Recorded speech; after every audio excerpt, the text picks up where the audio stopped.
You are responsible, staff, bodhisattvas, angels, souls of light, not merely for understanding the message, but for outlining it and being able to deliver it.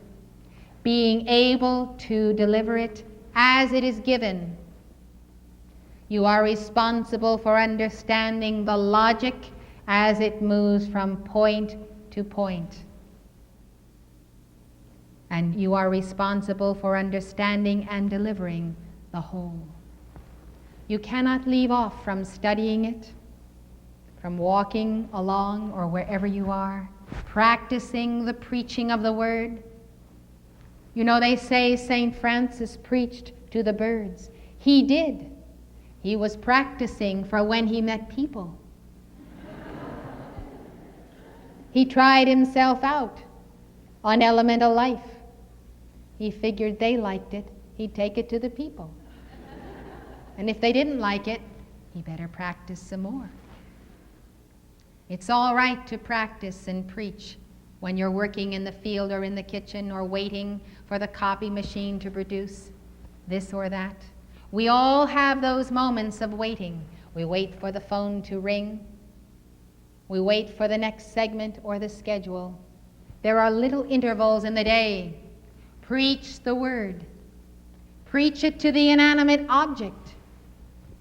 Jesus said Christ could raise up of these stones sons of Abraham. The cosmic Christ, the living God, Almighty God could raise up sons of Abraham of these very stones. Preach the word to atoms and molecules. They are weary of sustaining the matrix without the living word.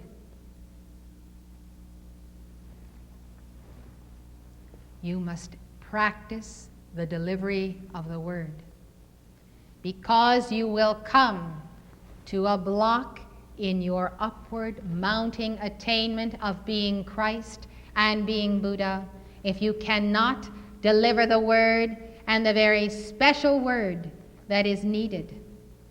And that stump message was given to me by El Moria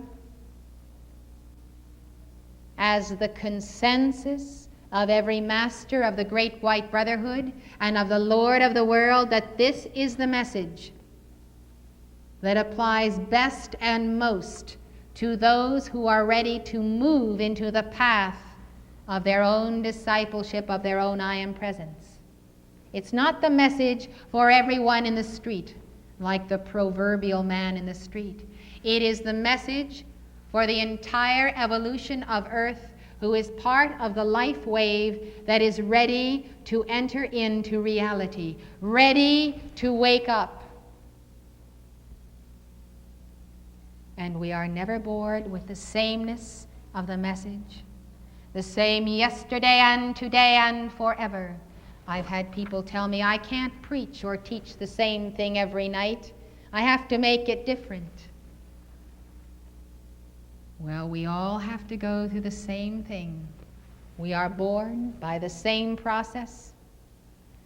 Once you've had several children, you suddenly realize they all coo the same way, they make the same noises, they do the same things. They're very individualistic, but there is a sameness to all of life.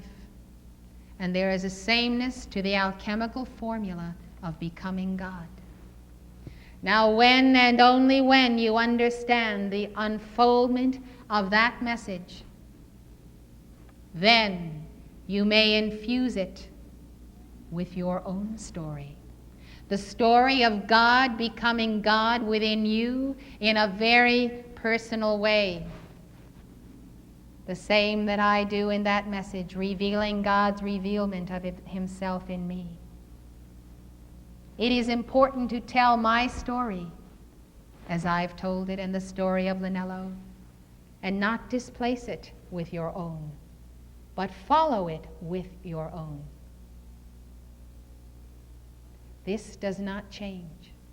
And when we look for leaders, and when we look for stumpers, and when we look for disciples accelerating, We are measuring the level of your becoming the Word. My staff are listening to me, my children. Some of you who will go to the 4 points of the compass at the end of this quarter. Not everyone will attend second level, but every single person must learn the message of the stump and learn it well and listen again and again. And you will not be called to speak in a formal sense, to stand up in a lecture hall and speak to all those faces in the seats. You will be found where your own Guru Lanello, who became the Buddha, was found, anywhere, in a gas station, in a cafe, along the highway, dealing in the normal course of interaction. And someone will ask you a question.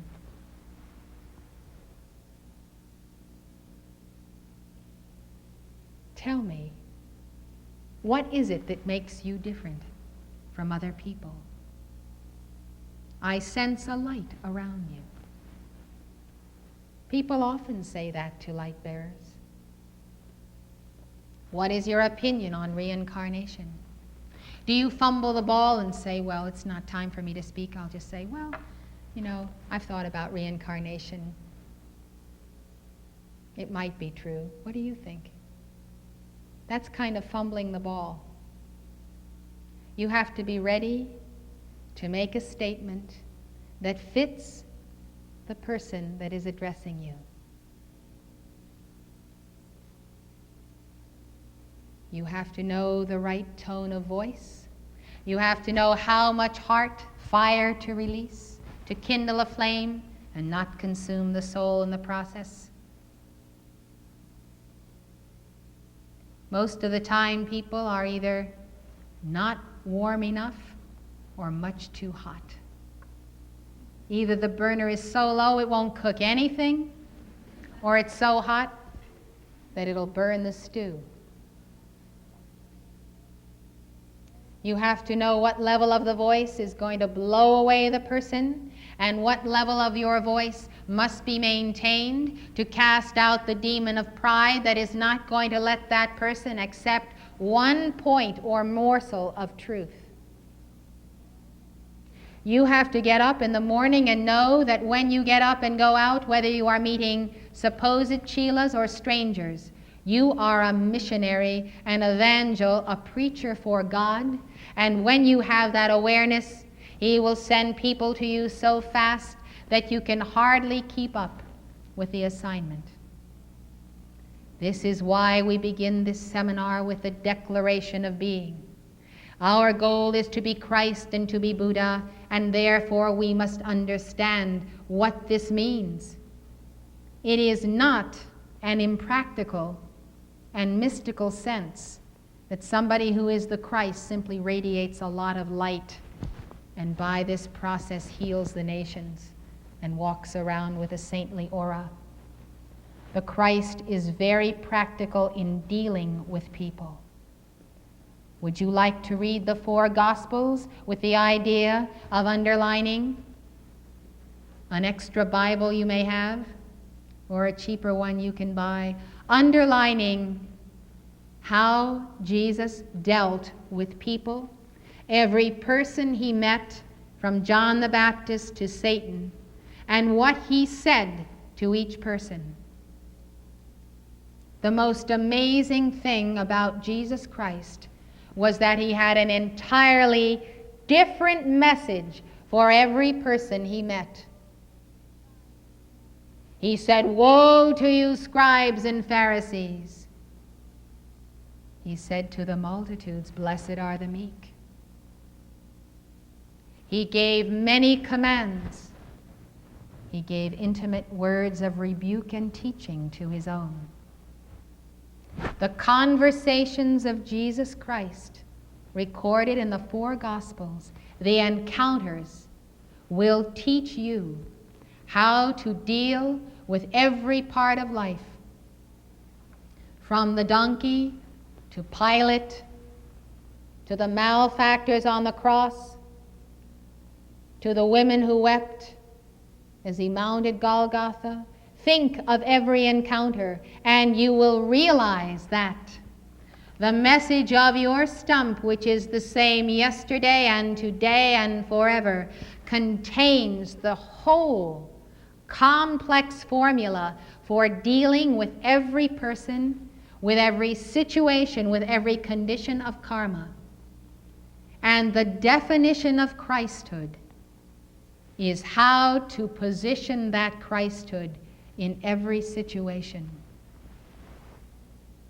And so you see, mechanization man can never, never become Christ or Buddha.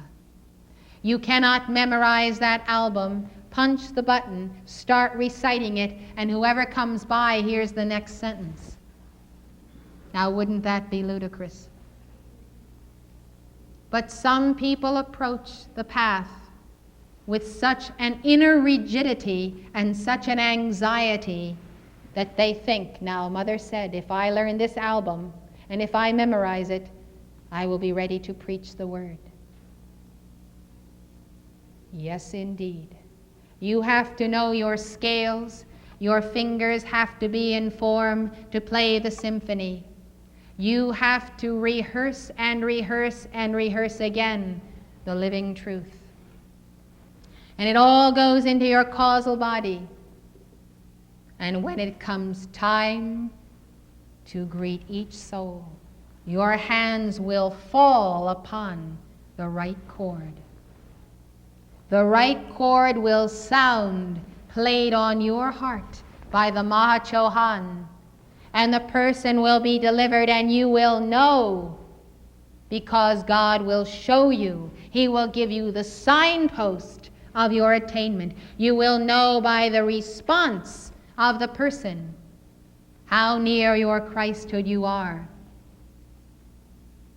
Not by how good you sounded, how well you told that story, how much you made people laugh. Laughter may be entirely a distraction from the path, or it may be the means to people losing some sense of their self-importance.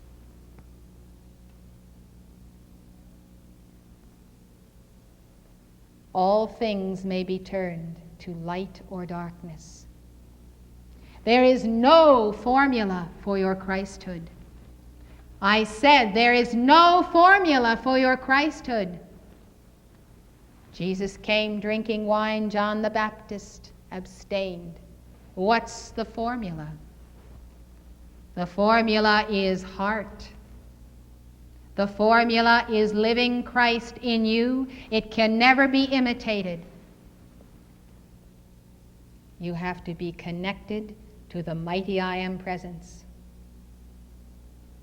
Everything you have been taught at Summit University is leading you toward the center of your Christhood from every possible angle of 360 degrees. Leading you to the center, but not taking you there, not really telling you how to get there. Something in you must leap, and you must know how to be Christ because you are Christ. And the only one who knows how to be Christ is Christ. And praise God that He gave to you the reality of Christ and formed you out of that image. Elohim created man. Male and female created Elohim. Made in the image and the likeness of God. The image of Christ in which you are made is your teacher. More than teacher, because there is no time for teacher to say to disciple, do this, do that. More than teacher, the spontaneous Christ is your real self. But you must know that self as teacher first. And obviously, when you learn all that the teacher knows, You contain the teacher, therefore you are the teacher. In the absolute sense, you affirm, Christ is where I am that Christ. In the relative sense, you are like Jesus, who was Christ before he was born, yet went to Luxor and said, initiate me in the first steps. The humble supplicant at Luxor. He was there because he knew he was Christ and he was worthy. He didn't say, well, since I'm already the Christ, I don't have to go to school to learn how to be the Christ. I need to be where the word is flowing. I need to be at the source. I need to pursue those initiations. And if I've passed them 1,000,000 times on other systems of worlds before I ever came to this earth, I still need to go through them again and again and again. Though my fingers in their very tips have memorized the entire haunting melody of my soul, yet I desire to play the melody again. This is the great sameness of the ritual of life. There is nothing static in becoming God. If you were going to reach for a goal of godhood in the static sense, I should be able to walk over to you and touch you, and the cement statue would fall over and break on the floor. That is static godhood. You can't knock over Gautama Buddha because you can't find him. You can't find him because he is perpetual flow, perpetual being, perpetual self-transcendence. You go to touch him, and he has already moved. Yet he is the same yesterday, today, and forever. This is the mystery of God. Yes, there are mysteries. We declare them to be mysteries. They are not past finding out. But you only find them out when you become them. You have to eat all the numbers on the blackboard. You have to munch them. It's an amazing thing about cows. They eat all day and they eat all night. They're the most passive of beings. Man can hurt them. He can brand them with fire and give them a fiery initiation. He can kill them for meat. They reincarnate again and again. And they will not attack man. They know all that has been done to them. They have a God consciousness. They are aware that they are totally at the mercy of man. Yet they lay down their life day after day after day for their friend, man. The most amazing consciousness. Here is the true friend of life. Elemental life, knowing that it gives birth to an offspring, the calf. The calf will go to the slaughter. Man will eat the calf. Yet they continue on and on. Do they strike? Are they in rebellion? The passive nature of the Divine Mother can be seen in this cow. The cow that says, I am the giver of life. I am the mother flame. I will lay down my life daily so that my friend can eat and live until the hour when my friend discovers who he is, will rise to the point of God dominion and declare, I am that I am, And in that day, I, the cow, will be free to transcend this body, because my friend will no longer have need of it. We must appreciate elemental life and the sacrifice they make for us. We must realize that they are sinless and without guile. They are Buddhic and they are Christic in their manifestation. But they are not the fullness of Christ incarnate or Buddha incarnate, for it is given to the sons of God to so become. Yet they follow the example of the living Jesus Christ. The only way that they can teach is to be. They set the example of be-ness. But you must become the Christ to understand what they are teaching. They are like the silent Himalaya who radiates a message. And you meditate upon him, and if you can approach his wavelength, you will get the message. Some people don't like cows. They kick cows. They think they are unclean. Perhaps they don't like their faces.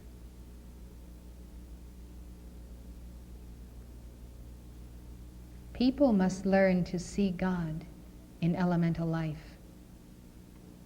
And if they cannot see God in elemental life, when will they arrive at the point of seeing God in themselves? If you cannot see virtue in the tall pines as they keep their watch and their sentinel, if you cannot see manifest virtue of a universal Christ consciousness in everything that is, how, pray tell, will you find it in yourself? How will you love your friend? Because you perceive beyond all the roughness and coarseness and perhaps inept expression that in that friend there is a quality of heart that is the living God. If you cannot see that point of the living God, how will you speak to it? How will you preach to it? If only God can be God and only Christ can be Christ, then it is that point in the soul before you, to whom and to which you must impart the portion of yourself that has become God.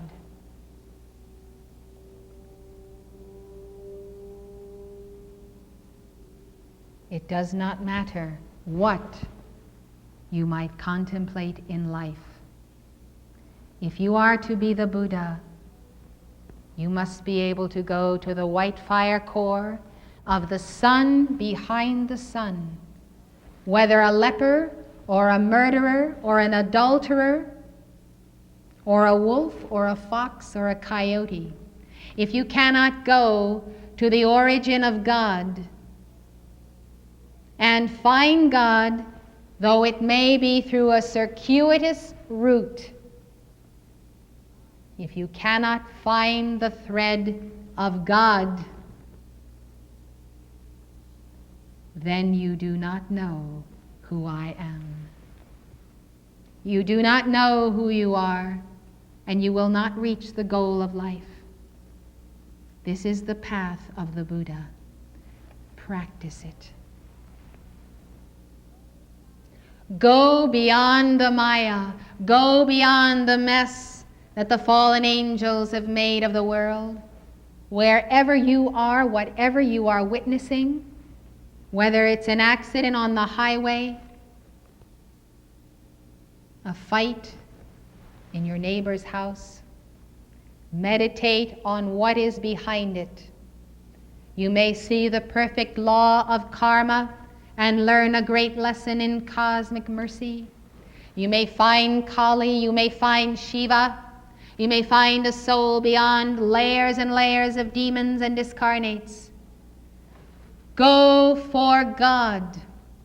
Find God where you are, and when you find it, lock in, preach to it, infuse it with life until it is so overflowing with fire that it consumes all about it. That is the defilement of its blueprint and its matrix.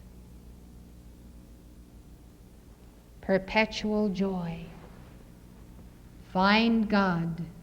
Make the contact, lock in, and let the word flow. And you will win.